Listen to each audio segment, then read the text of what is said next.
என் இனிய உலகத்தமிழ் மக்களே, தாய்மார்களே, பெரியோர்களே, சிறார்களே, என் அருமைச் சீடர்களே, யோக நண்பர்களே, யோக விரும்பிகளே, உங்கள் அனைவருக்கும் என் இனிய காலை வணக்கம்.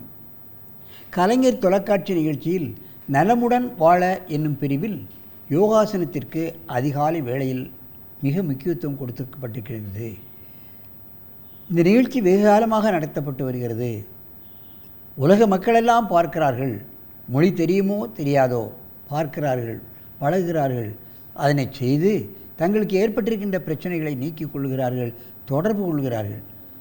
நாங்கள் இந்த ஆசனத்தை செய்தோம், எங்களுக்கு இந்த நோய் போய்விட்டது, மற்றவர்களுக்கும் கற்றுத்தரலாமா என்று கேட்கிறார்கள். தாராளமாக கற்றுத்தரலாம். இந்த யோகாசனம் என்பது பக்க விளைவுகளை ஏற்படுத்தாது. தவறாக செய்த ஆசனத்தினாலும் உங்களுக்கு முழுமையான பலன் கிடைக்கிறது என்பதுதான் உண்மை.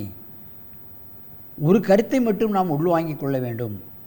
அதை முரட்டுத்தனமாக பழக்கூடாது.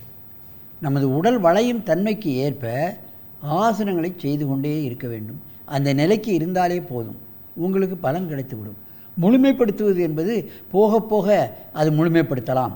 எடுத்த எடுப்பிலேயே முழுமைப்படுத்துவதற்கு நீங்கள் முயற்சி செய்யக்கூடாது என்பதுதான் உண்மை. அந்த நிலையில் இன்றைக்கு பாருங்கள், நமக்கு ஸ்ரீ நந்தன் என்ற மாணவன் 6 வயது 2வது வகுப்பு படிக்கின்றான். டான் பாஸ்கோ மெட்ரிகுலர் பள்ளியில் அண்ணா நகரில் படித்து கொண்டிருக்கின்றான். அவன் பாருங்கள், 6 வயது, காலையில் 6 மணிக்கு இங்கே இருப்பான். பெற்றோர்கள் கொண்டு விடுகிறார்கள், காத்திருந்து கூட்டிகிட்டு போகிறார்கள். 1 மணி நேரம் இங்கே இருந்து காலையிலும் மாலையிலும் அவன் வீட்டில் காலையில் வீட்டில் செய்கிறான், மாலையில் இங்கே வந்து செய்கிறான். ஏன்? அவர்கள் பெற்றோர் அந்த பையனிடம் ஆரோக்கியத்தை எதிர்பார்க்கிறார்கள். சின்ன குழந்தைகளுக்கு நோய் எதிர்ப்பு சக்தி அதிகம். அடிக்கடி காய்ச்சல் வரும், தும்மல் வரும், பல்வேறுபட்ட பிரச்சனைகள் வரும். ஆசனம் செய்கிற மாணவர்கள் ஒழுங்காக பள்ளிக்கு செல்வார்கள். பாடங்களை கிரகிக்கக்கூடிய தன்மை வந்துவிடும். அதிக மதிப்பெண் பெறுவார்கள். சேட்டை என்பதை அவர்கள் அதிகமாக செய்ய மாட்டார்கள். வர வர குறைந்துவிடும். ஆகவே பல்வேறு மாற்றங்களை அவன் ஆசனம் தொடர்ந்து 2-3 மாதங்கள் செய்தாலே நாம் பார்க்கலாம். ஆகவே இதை பார்த்து கொண்டிருக்கின்ற பெரியோர்களே, நீங்களும் பக்கத்தில் ஏதாவது இது போன்ற யோகாசன பயிற்சியாளர்கள் இருந்தால் அங்கே குழந்தைகளை அனுப்பி இதை செய்ய வையுங்கள். இன்றைக்கெல்லாம் அநேக பள்ளிக்கூடங்களில் விளையாட்டு என்பதே கிடையாது. சென்னை போன்ற நகரங்களில் எங்கேயும் விளையாட்டு மைதானங்களே கிடையாது. பல பள்ளிகளில் கிடையாது. தனியார் பள்ளிகளில் அங்கொன்றும் இங்கொன்றுமாக ஆசிரியர்களை போட்டு இதை செய்து கொண்டிருக்கின்றார்கள். அரசு பள்ளிகளில் எங்கேயும் கிரவுண்டு கிடையாது. ஆசனத்தை வகுப்பிலேயே செய்து கொண்டிருக்கலாம், வகுப்பறையிலேயே செய்து விடலாம் மாணவர்களுக்கு. ஆகவே இப்பொழுது இந்த பையன் இப்பொழுது ஜானு சீராசனத்தை செய்யப்போகிறான். ஸ்ரீ நந்தன் அவர்களே, நீங்கள் ஜானு சீராசனம் செய்யுங்கள். மெதுவாக செய்ய வேண்டும். தலையை மடக்கி முட்டைத்தோட முயற்சி பண்ண வேண்டும். ஒரு 20 எண்ணிக்கை ஜானு சீராசனம், தலைமுட்ட ஆசனம். முட்டிலே ஏற்படக்கூடிய வலிகள், கழுத்திலே ஏற்படக்கூடிய வலிகள், முதுகிலே ஏற்படக்கூடிய வலிகள், ஜீரணக்கருவிகளில் ஏற்படக்கூடிய பிரச்சனைகள் எல்லாம் நீங்கிவிடும். இன்றைக்கெல்லாம் மக்களுக்கு ஜீரணக்கருவிகளில் தான் நிறைய நோய் வருகிறது. சிறுகுடல், பெருங்குடல், கல்லீரல், மண்ணீரல், கணையம், பேங்க்ரியாஸ், எத்தனை உறுப்புகள் இருக்கின்றது. மெதுவாக இந்த ஆசனத்தை கலைத்துவிட்டு அடுத்த காலுக்கு மாற்று.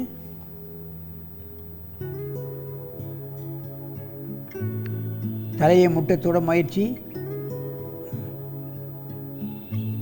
சிறு குழந்தைகளுக்குத்தான் ஆசனம் சொல்லிக் கொடுப்பதில் மிகவும் கடினம். லேசாக வலி வந்தால் கூட ஓடி விடுவார்கள், இது நமக்கு சரிப்பட்டு வராது என்று. மெதுவாக இந்த ஆசனத்தை கலை. மூச்சு வாங்கு, 2 மூச்சு வாங்கு. அப்படியே இந்த பக்கம் திரும்ப. காலை நீட்டு. ஜானு சீராசனம். ஜானு என்றால் முட்டு, தலைமுட்ட ஆசனம். இதை செய்யும் பொழுது வயிறை உள்ளே இழுக்க வேண்டும், உள்ளே ஷக் பண்ண வேண்டும். ஒரு 20 எண்ணிக்கை, ஒரு கால். மெதுவாக இந்த ஆசனத்தை கலைத்து விட்டு அடுத்த கால் போடு. தலையை கீழே உனி.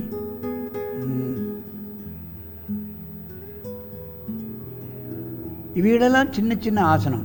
நீங்கள் காலை பிடிக்காவிட்டாலும் கூட,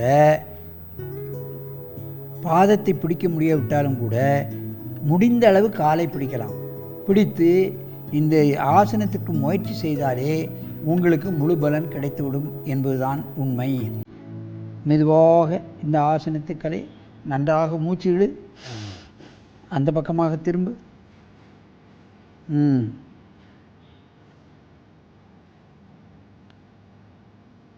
எவ்வளவு அழகாக மெதுவாக இந்த பையன் செய்கிறான் பாருங்கள்.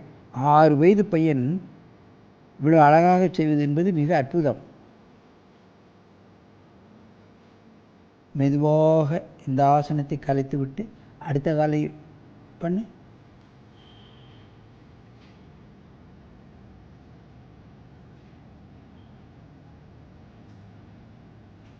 தலையை முட்டத்தோட முயற்சி.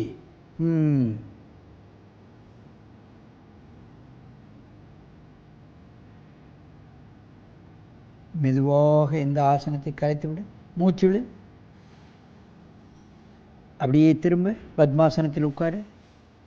என் அருமை பெரியோர்களே, தாய்மார்களே, சின்ன பையன் சொன்னவுடன் அழகாக பிஞ்சு உள்ளம், உடலும் வளையும் தன்மை உள்ளது, அழகாக செய்து விட்டான்.